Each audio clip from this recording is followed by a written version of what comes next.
শামীম পাটোয়ারির এই শটটা দেখুন। আনঅর্থোডক্স শটে বল পাঠিয়েছেন কিপারের মাথার উপর দিয়ে, উড়ে যতদূর গেছে বলটা তাতে নিশ্চিত ছক্কাই হবে। আর শামীমের শট দেখে প্রশংসার হৈহুল্লোড়ও শুনছেন নিশ্চয়ই। এই অলরাউন্ডারের বিশেষত্বই এটা, ব্যাটিং দিয়ে তিনি দর্শকের মনে উল্লাস বয়ে আনেন। শুধু সাধারণ দর্শকরাই নয়, কোচরাও মুগ্ধ হয়ে দেখেন শামীমের ব্যাটিং। যদি সে যেসব শটসগুলো খেলে এতে অন্য একটা টিম যাদের সাথে খেলে ওই টিমটা ধ্বংস হয়ে যায়। সো এগুলো আরও বেশি কত ভালো করতে পারে। আমার মনে হয় যে তার জন্য ফিল্ড প্লেসিং অন্যরকম লাগে। হ্যাঁ, একটা বোলার যে জায়গায় কমফোর্টেবল বল করতে, হ্যাঁ, তাকে ওই জায়গাটা নষ্ট করে দেয়। সো এই টাইপের প্লেয়ার রেয়ার থাকে।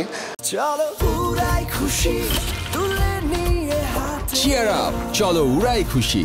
দেশি কোচ মিজানুর রহমান বাবুলের কথা শুনে মনে হতে পারে একটু বাড়িয়েই বলছেন উনি। প্রতিপক্ষকে কি আসলেই ধ্বংস করা যায় নাকি? যায়। কখনো কখনো ব্যাটাররা নিজেদের এতই ভয়ঙ্কর বানিয়ে ফেলেন যে প্রতিপক্ষের আলাদা পরিকল্পনা করতে হয় একজন ব্যাটারকে নিয়েই। যেমন ধরুন ভারতীয় ব্যাটার শিভাম দুবের কথা। ভারত কিংবা চেন্নাই সুপার কিংসের জার্সিতে যখনই ব্যাট করতে নামেন দুবে, তখনই প্রতিপক্ষ ক্যাপ্টেন স্পিনারদের সরিয়ে দেন অ্যাটাক থেকে, কেননা দুবে স্পিনার বোলার দেখলেই তাদের কচুকাটা করতে জানেন। নিশ্চিতভাবেই পাটোয়ারির নানা রকম অদ্ভুত শট খেলার সক্ষমতা থাকার কারণে প্রতিপক্ষ ক্যাপ্টেনের ফিল্ডিং সাজাতে একটু বেশি ভাবতে হয়। নতুন খবর হলো পাটোয়ারিও কিন্তু নিজেকে দুবের মতো করেই তৈরি করছেন। বাঁহাতি স্পিনার তানভীরকে মারা শামীমের জন্য খুব কঠিন কিছু এমন মনে হয়নি বাঁহাতি স্পিনারের বিপক্ষে বাঁহাতি ব্যাটারের অ্যাঙ্গেলের কারণে। ডানহাতি স্পিনার নাইম হাসানকেও তেড়ে ফুরে মেরেছেন শামীম। ব্যাকরণিক শটেও হাত পাকিয়েছেন শামীম, যার প্রমাণ নাইমকে স্পিনের বিপক্ষে মারা এই লফটেড কাভার ড্রাইভ।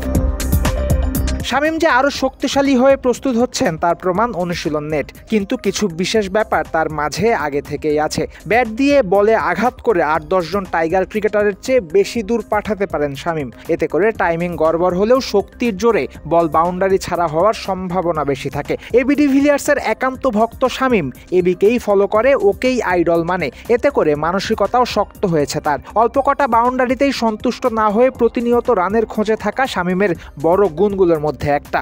দীর্ঘদিন ধরে জাতীয় দলের আশেপাশে থেকেও এখনো থিতু হতে পারেননি শামীম।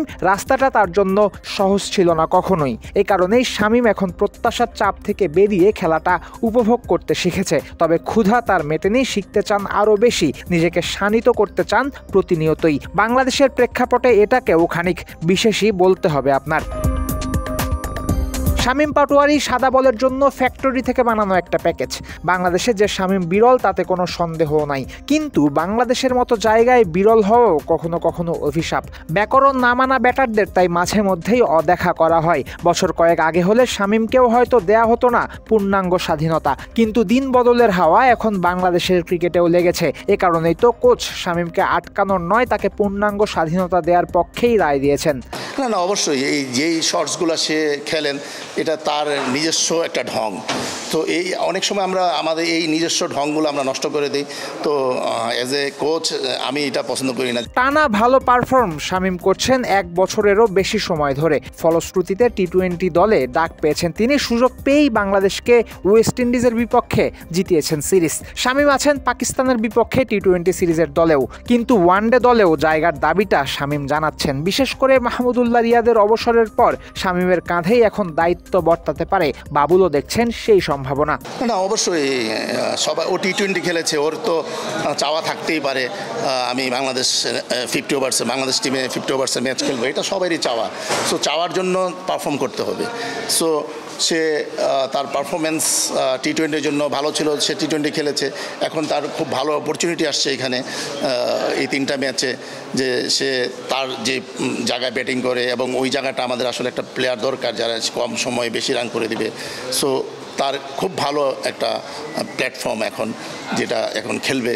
সো অবশ্যই আশা করি শামীম ভালো করুক এবং ন্যাশনাল টিমে যে খেলুক। কোচ বলেছেন উপযুক্ত কথাটাই, পারফর্ম করলেই ডাক আসবে ওয়ানডেতেও। নিউজিল্যান্ড এ দল আন্তর্জাতিক প্রতিপক্ষ হওয়ায় এই সিরিজে পারফর্ম করলে তার প্রভাবও পড়বে বেশি। শামীমকেও মাথায় রাখতে হবে এই ব্যাপারটা।